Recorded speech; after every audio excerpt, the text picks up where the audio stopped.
Teresa,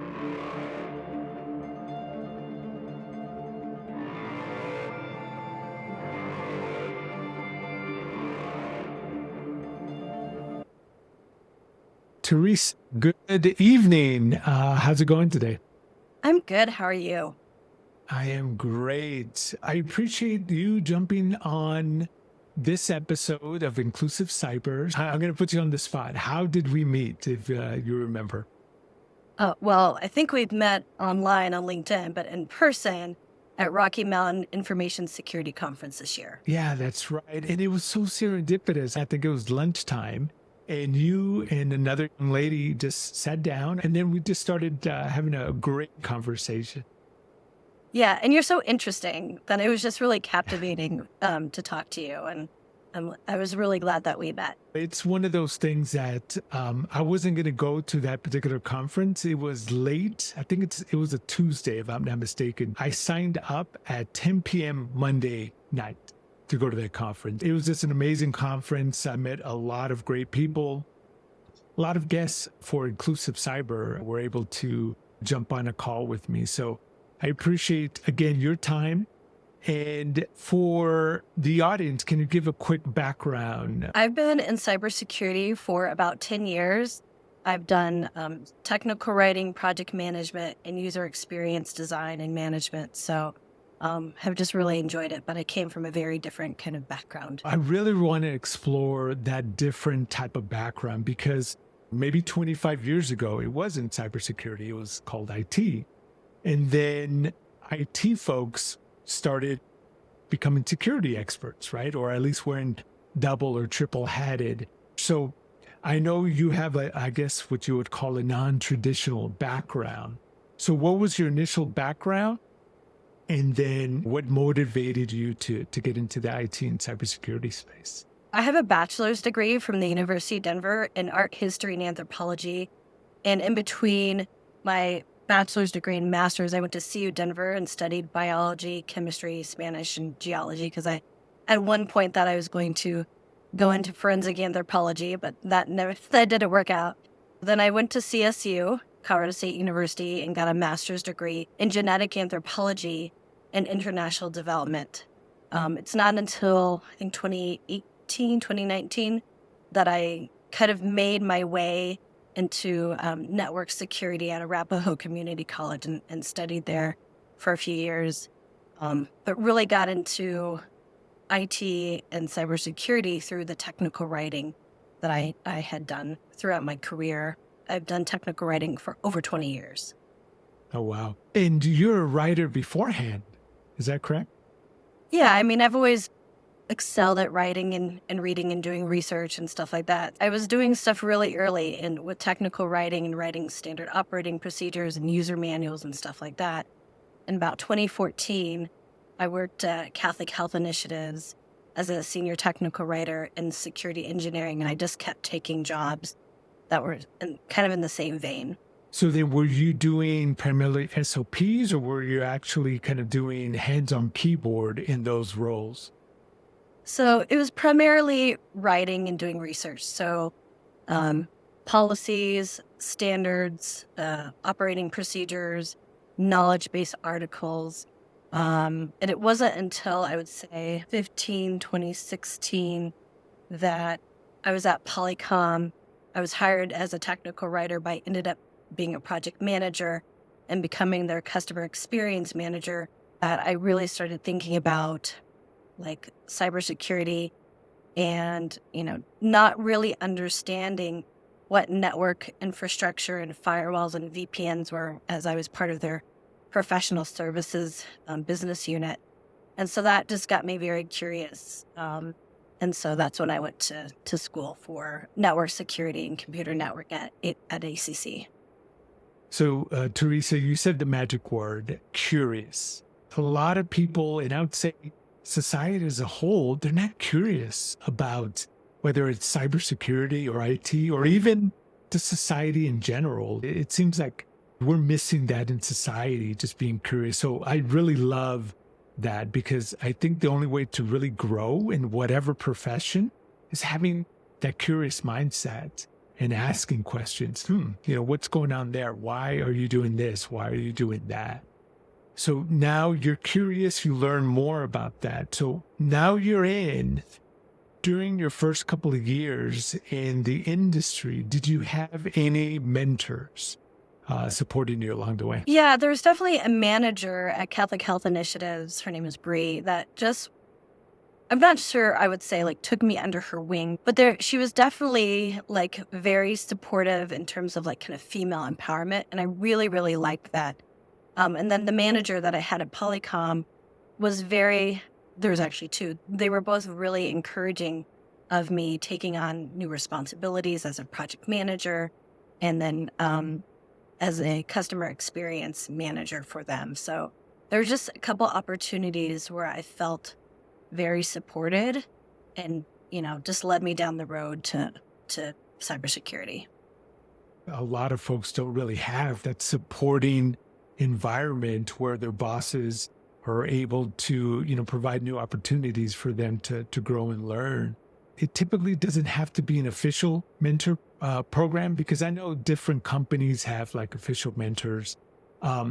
If somebody wanted to be, your mentee, how would they approach that? Whether in a company that you're working at or maybe outside? Because I think a lot of stories that I hear from, people following me on LinkedIn, they're like, I need a mentor to help me traverse the, craziness of what cybersecurity is, right? Trying to understand job descriptions, don't want to go down that route, and all the different domains, right? What suggestions would you tell folks on how to get mentors and how to, build that relationship? So join Women in Cybersecurity organization. They have a lot of opportunities. I am the current social media chair for WESIS Colorado.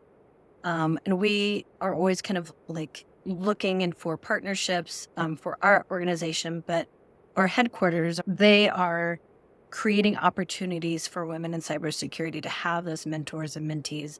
There's also really fantastic women in the industry who offer that kind of thing. For myself, no one's come up to me and said, "Can you be my mentor just yet?" I'm sure that day will come and I would be happy to do that.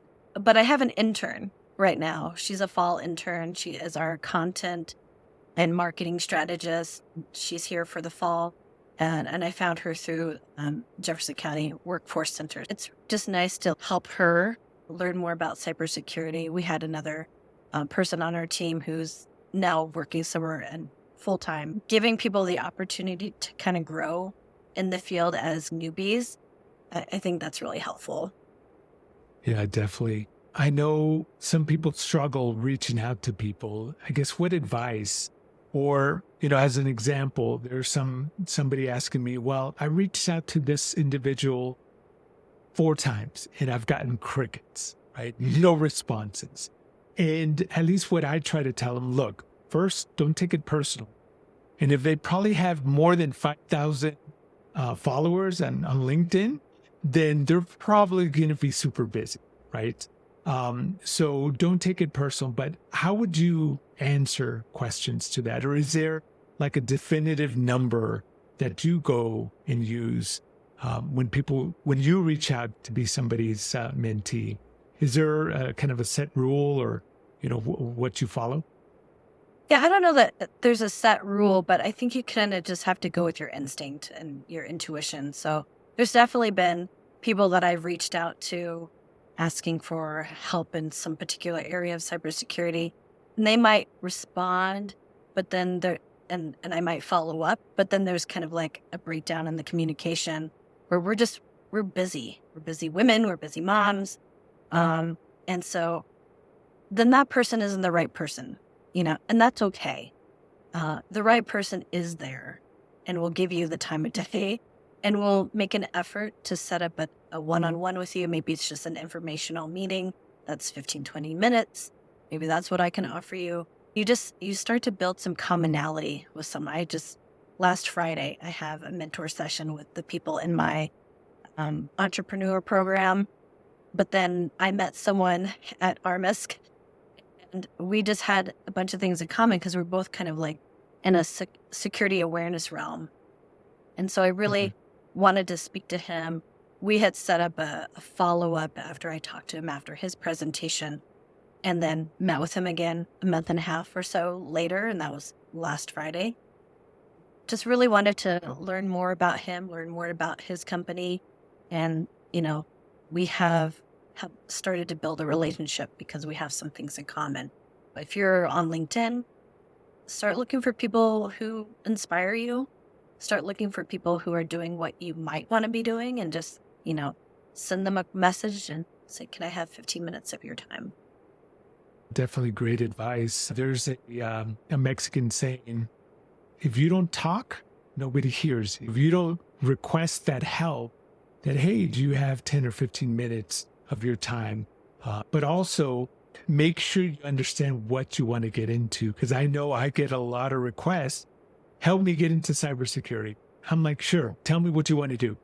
I don't know. I just want to get into cybersecurity. I'm like, well, there has to be a due diligence or some initial effort on people, on whether it's GRC, engineering, programming, etc. But I guess my next follow-up question is, you're in the industry now. What has surprised you the most being in the industry? What has surprised me the most? It feels like a pretty close-knit community, meaning it's very collaborative. I know that I am not an expert in like hacking and pen testing. I'm going to ask somebody else for that, Right. for advice about something. And they can come to me about security awareness or something kind of more on the humanistic side of cybersecurity or cyber governance, because that's where I also work as well. I might not be the person to ask for like coding, because I don't code. But that's kind of where that due diligence comes in. Like, don't ask me about Python or Rust or something. Like, I don't do that. But if you want to know about policies and frameworks and NIST, I'm your gal, right? But I feel like it's a very collaborative industry where we can all help each other. You just talked about the humanistic aspect of cybersecurity. Can you elaborate a little bit more on that? I'm just kind of curious on what you meant by that. So the technology and the cybersecurity is inextricably connected to the human aspect. And what I mean by that is how intimate are you with your devices? Like, I'm on my computer. My computer has my stickers on it. My phone has my apps. And so that they are essentially a reflection of me. But it's also how we communicate with each other. It wasn't quite like this in the 70s and 80s. And then it started getting bigger, right? We use our devices for communicating, for sharing pictures, videos, and our lives. So we have to continue to think about that human element with our technology. I guess the other thing that I was going to mention is I think we use technology as the endpoint solution to all the challenges in cybersecurity. And what I mean by that if we have a big issue within, a company X, Y, and Z, well, if we buy this tool, then, we're going to be good. Our risk is going to go down. But I always argue that it's people that are going to solve the biggest challenges, because you can spend millions of dollars on a particular security tool, but you still need people to understand what its, capabilities are. You have to process or normalize that data for it to be ingested. And then the output has to be interpreted. You need people. And I think, so I kind of gravitated toward that humanistic aspect that you mentioned. One other question that kind of aligns with the humanistic aspect. So you're a writer and then you're an anthropologist, or at least that was what you studied. How have those two kind of professions or, the education route helped you in cybersecurity? Oh, so much. With anthropology, which means the study of humans, we really think about culture. We think about human behavior and language. And so that ties very closely to the things that I do in cyber governance. So writing and communicating and thinking about the audience. Who am I writing to? Who am I writing for? So it's really important, actually, because again, it's that human connection to our technology.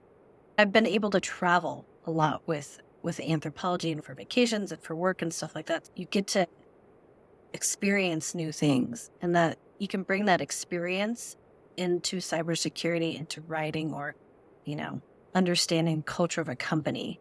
How do people talk? Is there a lot of technical jargon, or are we trying to write something that's a little bit more concise? So there happens to be quite a bit of crossover. You bring up a kind of a sore subject in my experience about how we use too much technical speak, whether we're talking to an internal audience, executives, or even external. How do we get people to change, I guess, that language you just mentioned, to stop focusing on the technical and start focusing more on understanding your audience and writing specifically to that audience that might not be as technically savvy as us? How do we push that forward? We need to be cognizant of it and not kind of say from on high, this is how we talk in cybersecurity. So with my company, PopCykol, which is an online safety and security awareness company for families and kids, really we focus on like the 5 W's: who, what, when, where, why, and how. It could be a topic on passwords or multi-factor authentication or phishing or cyberbullying or whatever it is. We're going to bring that language down. And so what's interesting is I've been going through this entrepreneur program with E4All, and the other people in my cohort are not tech people. There's a baker, there's people who work in like the beauty industry. There's people who are healers who do like meditation and yoga. So they don't live in the realm that I do. And so when I say I'm a cybersecurity company, they don't know what I mean. So then I get their advice from people who are in the industry. They're like, I don't know what cybersecurity means. What does it mean? Well, it means online safety or internet security or something that that's just a little bit more basic, elementary. So that's the kind of language that we need to start sharing. And we also have to realize that most people don't have the education we do. So we need to talk to them at a 6th or 7th grade level, which is pretty common.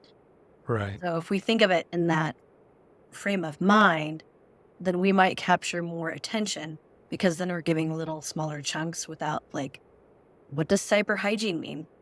It actually took me a long time, even though I've worked in the industry for 10 years. What is cyber hygiene? Well, we're building strong, safe practices online. That's the wording that we use. I'm laughing internally here because I just went to my dentist, and before they logged in, it was a Windows base, and it had the domain, it had the IP address, and it had all this other stuff. I'm like, that shouldn't be here, because I think I mentioned hackers can exploit that if they have that information. And then they just looked at me. They're like, we just log on and access your records. I'm like, okay. So yeah, understanding your audience and say, hey, that's not good, because if you're really protecting patients' data, hopefully hackers don't go to the dentist. Otherwise they start seeing, this information there. Teressa, I really like the aspect about language, because that's something that I'm struggling with, or I guess historically I've struggled to educate folks on. Let's use less technical speak and more business verbiage, right? Because at the end of the day, cybersecurity is a business function, and typically it doesn't return money back to the company. It just ticks away. So that's already strike one for our profession. But then now we have to be able to communicate with legal, with privacy, with a business folks in the C-suite to say, look, here's the value of what we're trying to bring. Any, I guess, use cases that you've historically have used to educate the C-suite on, how technical cybersecurity can be, but bringing it down for them to really understand?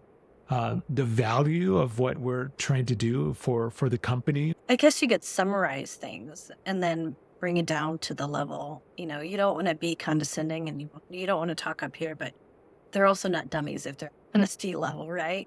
So again, it's really knowing your audience. I'm going to talk to you at kind of that Goldilocks zone so that you understand it, but I'm not going to bombard you with something that's super technical because maybe that's not where they live, but they can understand the Goldilocks explanation. I want to transition to the phrase of, I think, the millennia, generative artificial intelligence. What has been your initial thoughts on this new technology that seems like it's pervasive, especially in our space? Yeah, interesting, because there's a person on our team who told me about ChatGPT before it kind of exploded. I was like, what is this? And we kind of would look at it together. And then I just thought it was really interesting and kind of was still like a dabbler. But I use it every day now. I think there's good and bad, obviously. I use it to write a newsletter on deepfakes. I use it to sketch out an outline for a presentation. But we also know that there are ills of artificial intelligence. We know that it can be unethical. We know that it's biased. We know that it can manipulate people's voices and images. As someone who's an artist, I do sometimes worry about intellectual property and copyright infringement. But at the same time, I might just use it to help me finesse some lyrics or show me some rhyming words, for lyrics that I'm writing, which is what I did a couple weeks ago when I was at the recording studio. I like it. We're definitely going to be talking about your songwriting career. I appreciate your perspective on Gen AI. I think it's a very transformative technology. And I was the same way. I got exposed to it, I want to say late 2023. One of my former colleagues asked it to write a performance review on one of their employees. And they copied and pasted. I'm like, wow, that sounds pretty good. So then that piqued my curiosity and definitely started getting into it. Now I want to shift focus. You already mentioned it, your company PopCykol. What was your mindset? So you're in cybersecurity. And what was that triggering event to say, you know what? I want to create my own business? It really had to do with my son. He was 9 years old at the time. We were in the pandemic. He was remote learning. And he figured out how to bypass the security on his school's computer. Even though I kind of felt like I locked down his computer a little bit and was trying to keep him safe, it's the school's computers. There's only so much you can do. He's just really clever. And so I have this little scrap of paper, and that's where I started writing down the idea for PopCykol and kind of playing with the words, how it was pronounced, and came on PopCykol for protecting our precious, curious kids online. So that was really the impetus. And I just thought, if I'm in cybersecurity and I'm having this much difficulty keeping my own child safe, how much more difficult is it for a non-technical, non-cybersecurity professional to keep their children safe online? So that was really, mission that I had for starting PopCykol. I definitely love that. And, I feel super bad now because I have a 12-year-old and a 10-year-old, and I haven't really talked to them about cybersecurity. They're on these video games, and I think it's called Roblox. And so we've disabled all of the chat features and stuff like that. And we have talked to them, kind of that stranger danger, but now in the digital format, which makes it a little bit harder. And But you're in it though, right? You're a cybersecurity profession. You're like, haven't done all the parental control. Yeah. I think my wife and I are struggling when to give my oldest a cell phone, right? And we've been talking to friends, family members, colleagues. Hey, how old was your kid when you first gave him a smartphone? And there's the whole gambit. His cousin already has a smartphone, but we ended up getting, I think it's Gab Watch or Gab phone. Gab Watch, yeah. So that locks it down. So they can only use the phone and I think text, right? That's it. So you thought about PopCykol. And how far are you in this entrepreneurial journey so far? So I started the company in February 2021. So we're still a very small team. Our brand officer does all the kind of website design, our online curriculum on our PopCykol, which is our online school site. She does graphics and animation. She's great. Her name's Kimmy. She's out in Atlanta, and she'll be moving here to Colorado, hopefully this year, early next year. And then we have Charles, who does some of our back-end development for our PopCykol Moodle site. We have our intern, Rhonda. We had a guy named Joel who did a lot of our research and stuff like that, but he's at another company doing his help desk. So we're still pretty small. Who is your target audience? Is it the parents? How do you reach out to them? Because I guess for me, social media, I barely got on to TikTok, Instagram, and I kind of question humanity when I'm on those platforms. You too? So how, who is your target audience for PopCykol and how do you engage with them? So it's so great because I'm going through an entrepreneur program right now with E4All. So I'm actually going through and answering those questions. Come up with a value proposition. Like, you don't have time in your busy workday to research all the details about data privacy and internet safety and identity theft. We're going to do that for you, and then we will give it to you. We have user personas that we've identified. So we have, like you, we call them Ram, who is our kind of 40, 50-year-old male, and he's in IT and cyber. We have a Jessica, who's our 30-year-old mom. We have Sophie, who's our 13-year-old teen, and Georgina, who is our grandmother. So we've identified 4 core customer segments, and then we reach out to them on different platforms. We know like Rob and Jessica are kind of LinkedIn people. Jessica might be on Instagram as well. Georgina, we know, is a Facebook user, and Sophie's, doing her thing on probably TikTok, Instagram, and Pinterest. I'm learning all these things about branding and identifying customers and channels for communicating. So we're going to meet people where they are. I love that. And I don't know if you're familiar, so I've been kind of consuming branding materials or how to build your own brand. Gary Vaynerchuk. I don't know if we discussed him, but yeah, he's a brass. I think he's from New Jersey. My first time listening to him, I'm like, who is this person? I don't like his tone, but super intelligent, super smart guy. He definitely knows his stuff. So I just wanted to share that with you. Yeah. So I want to kind of put you in the spot a little bit, your songwriting and music career. So I think that's amazing. In my journey, talking to a lot of folks throughout my career, if they no longer have their career, their identity is broken, if that makes sense. So I always love the fact when people reach out or do something else. You mentioned, you had to go to your drum lessons, which is awesome. How did you get started in your musical career? And what's your process about writing songs?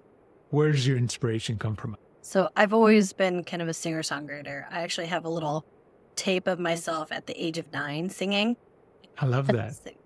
Very badly, very badly. Sometimes I think my voice hasn't changed at all. I've always been a singer, a songwriter. I played piano, took voice lessons. I didn't start working on music, like actually putting out albums, until 2013. So I worked on a children's music album. I performed as Teressa and the Monkeys. And I put out an album in 2019 called Hippity Hop Pop, and made my first kids music video called Tub Soup, the bath time song. And that we made a music video out of that. That's actually how I met Kimmy, our brand officer. She worked on that music video, and it won a number of awards for the animation, for the music. So, that's awesome. That was my kids' music, and then I have non-kids music. And so I've put out a couple albums that are like electro pop, EDM, kind of alt rock, kind of think Rage Against the Machine meets Teresa. And everything's kind of varied. It's kind of quirky and it's just unusual. I write whatever I feel like. I make music however I feel like. So there's blues, and I'm putting out a new album, and there's a little bit of like lo-fi jazz. That's really like, I'm so excited. It's going to be such a great album. And then there's like beautiful ambient music that my son has sung on. And so it's whatever I feel compelled to write. I also write some things that are kind of more of an activist tone, because I want to talk about, the environment, how to treat people with kindness. So there are lots of different themes between my breakup songs and my love songs. There's activist tunes that I write as well. So I have a recording studio in Evergreen, the Spot Studios. That's where I record. And I get along really well with the producers. And so we'll get into the studio and we'll have a whole day. And I said, I want to write something like this, and I'll bring in some reference songs. And then we kind of just build the music, and I'm writing lyrics. This time I used a little bit of ChatGPT to kind of like, I want to say this word, but I need to be careful of the syllables. So is there another word that's similar? 1 or 2 syllables. So it just depends. I really love that creativity aspect. Music, for me, is like a time machine. When I hear a particular song or I like a song, I'm playing it over and over and over again until it gets ingrained. So, for example, it just popped into my head. When I was reading Harry Potter, I had Nelly Furtado's I'm Like a Bird just on repeat. So, so anytime I hear that song, it reminds me of Harry Potter and what I was doing at that time. And 2 questions. Is the music available in iTunes or Amazon? It should be. Okay. Yeah. So definitely Teresa G and the Monkeys is, I have a website for that. And then there's links to all the different streaming services. I don't do Spotify because they stole music from me. I don't do that. And then the other kind of adult music is in other places as well. Okay. Yeah, no, I definitely will put a link in the show notes so everybody can listen to the music. And, with your permission, I would like to pull some music for the final recording of this episode, maybe at the beginning and at the end there. So with your permission, I think that'd be cool. And then the other question, do you come up with the actual music itself, the beats, first or the lyrics first? Because I'm always fascinated by musicians.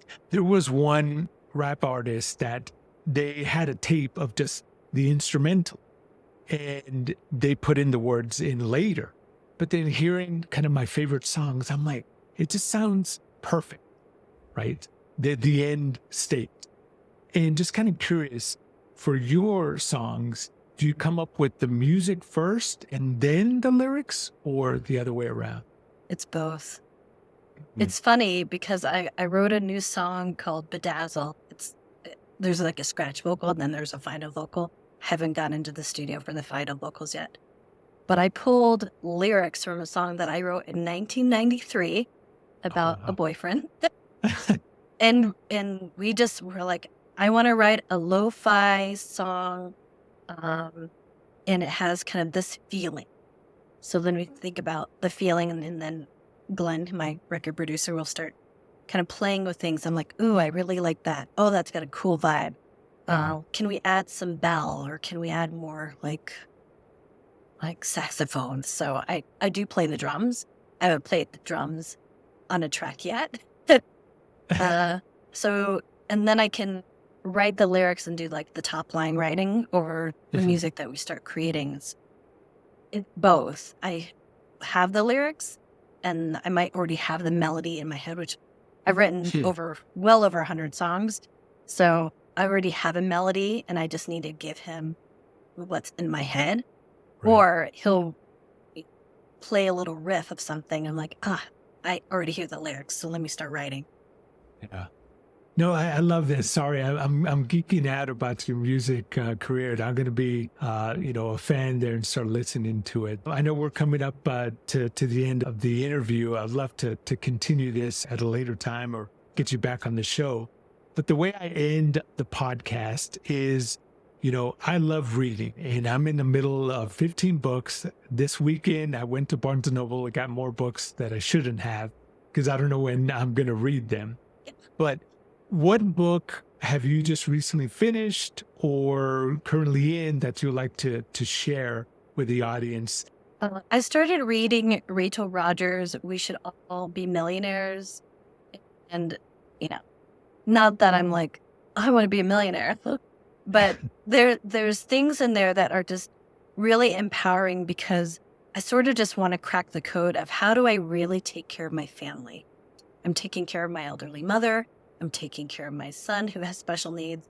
And so I really want to be able to support my family in a way that's comfortable long term. So what does that look? So maybe there's some steps that I can take that can help me get to a place where I feel like I can support both my mom the last few years of her life and help my son go through high school and college and whatever he wants to do, and then help myself fulfill some goals and dreams that I have, making more music, going on vacation, or whatever it is what I want to do.